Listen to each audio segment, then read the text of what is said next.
নমস্কাৰ বন্ধু বান্ধৱীসকল স্বাগতম জনাইছোঁ আপোনালোকক জব নিউজ আছাম ইউটিউব চেনেলটোলৈ নতুনকৈ এটা বিভাগৰ পৰা পদ মুকলি হৈছে আৰু এই পদটো ক'ৰ পৰা আহিছে আৰু কেতিয়া এপ্লাই কৰিব লাগিব এডুকেশ্যন কোৱালিফিকেশ্যন কি বিচাৰিছে আজি এতিয়া এই বিষয়ে এই ভিডিঅ'ত অতি কম ভিতৰত আলোচনা কৰিম গতিকে ভিডিঅ'টো স্কিপ নকৰি শেষলৈকে চাই থাকিব আৰু যিসকল বন্ধু বান্ধৱী তেওঁলোকে জব নিউজ আছাম ইউটিউব চেনেলটো ছাবস্ক্ৰাইব কৰা নাই ছাবস্ক্ৰাইব কৰি ল'ব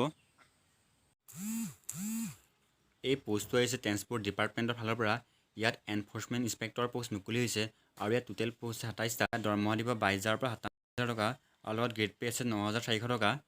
কোৱালিফিকেশ্যন বিচাৰিছে ডিগ্ৰী পাছ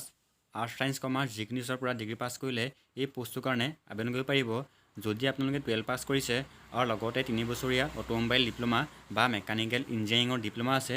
এই পোষ্টটোৰ কাৰণে আপোনালোকে এপ্লাই কৰিব পাৰিব বয়স বিচাৰিছে 21 বছৰ বয়সলৈকে আৰু যিসকল SC ST তেওঁলোকে 21ৰ পৰা 30 বছৰ বয়সলৈকে এপ্লাই কৰিব পাৰিব আৰু যিসকল OBC তেওঁলোকে 21ৰ পৰা 41 বছৰ বয়সলৈকে এপ্লাই কৰিব পাৰিব এই পোষ্টটোৰ কাৰণে আপোনালোকে অনলাইন যোগেদি এপ্লাই কৰিব লাগিব 13 আগষ্টৰ পৰা ইয়াৰ অনলাইন এপ্লাই লাষ্ট ডেট হৈছে এপ্লাই কৰা 13 ছেপ্টেম্বৰ 2024 আৰু লাষ্ট ডেট হৈছে 15 ছেপ্টেম্বৰ 2024 আৰু ইয়াৰ এডভাৰ্টাইজমেণ্টখন ভিডিঅ'ত লৈ দিম আপোনালোকে তাত গৈ ভালদৰে চাব পাৰিব